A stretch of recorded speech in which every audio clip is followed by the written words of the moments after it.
Welcome to the Mountain Valor podcast, where we empower veterans and their families with information, resources, and stories that matter.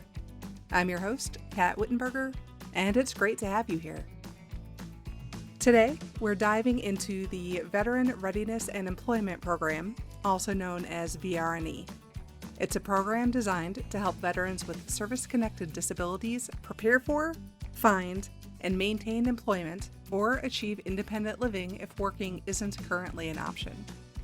If you have ever wondered whether this program might be a fit for you or someone you care about, stay tuned, we're breaking it down. As always, links to resources and more detailed information will be included in the show notes for easy access. Please note that everything I mentioned today is accurate as of January 2025, but policies and programs can and do change, so be sure to verify the latest details through official sources. Veteran Readiness and Employment, or Vr&E, is a program designed to support eligible veterans and service members with service-connected disabilities as they transition into meaningful careers or independent living. Here's what you need to know. To qualify for Vr&E, you must have a service-connected disability rating of at least 10%. Now, this is a relatively recent change. In the last 3 years, there have been significant reductions in barriers to access this program. Veterans must have a discharge that is anything other than dishonorable, and veterans must need assistance overcoming barriers to employment caused by their service-connected disabilities. There's generally a 12-year eligibility window after separation or receiving an eligible disability rating. However, exceptions can be made. What does Vr&E offer? The Vr&E program provides a wide range of services tailored to individual needs, including a comprehensive evaluation. Now, this is where they determine your interests, aptitudes, and abilities, and assess whether you need help preparing for or finding employment. Not gonna lie, this process felt pretty intrusive and repetitive from my perspective, but I get why it's required. Vocational counseling and guidance is also offered.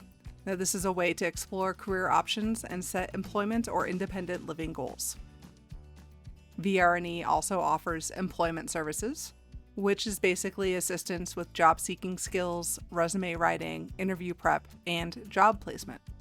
Vr&E also offers education and training, which is financial support for college, technical school, or certification programs related to your career goals. There is also a stipend for taking courses, and tuition is covered. Vr&E has apprenticeships and on-the-job training opportunities, so you can gain practical experience while earning an income.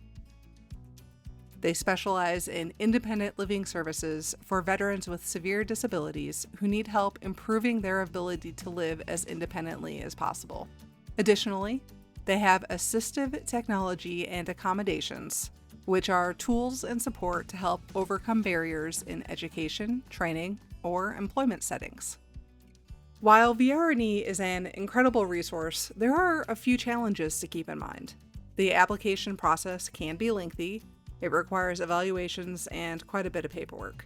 Counselors may be overburdened, leading to long delays in services, or responses to emails, or paying for your classes. I say that from personal experience.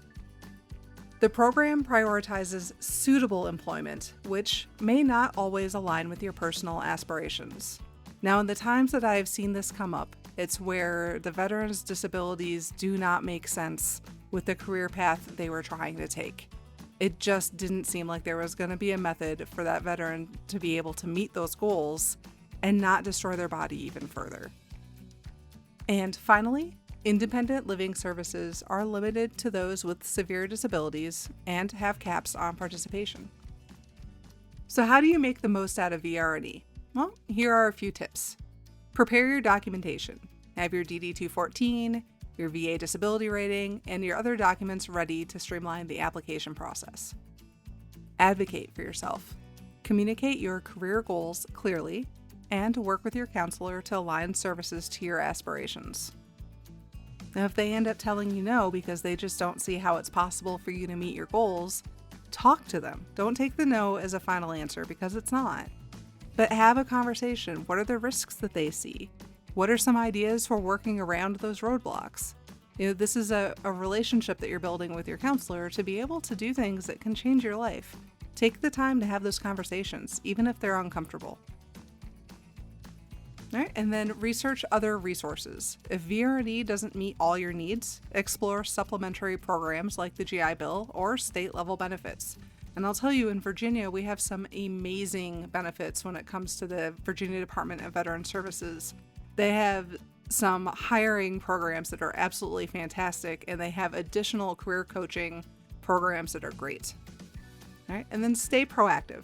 Follow up with your counselor regularly to avoid delays, especially if you're in the application process. If you haven't heard anything, follow up with them and make sure that you don't miss a deadline that you might not have actually been told about. Build a support network. Connect with other veterans who've used Vr&E for advice and guidance. All right. Thanks for joining me today on the Mountain Valor podcast. If you have questions about this episode or ideas for future ones, we'd love to hear from you. Connect with us on Facebook, Instagram, or through our website. And if you find our podcast helpful, please like, share, and follow to help us spread the word and empower more veterans and their families. If you'd like to support us, check out our micro donation page on Buy Me a Coffee or visit our website at mtnvalor.org. Until next week, take care, stay informed, and as always, thank you for your service.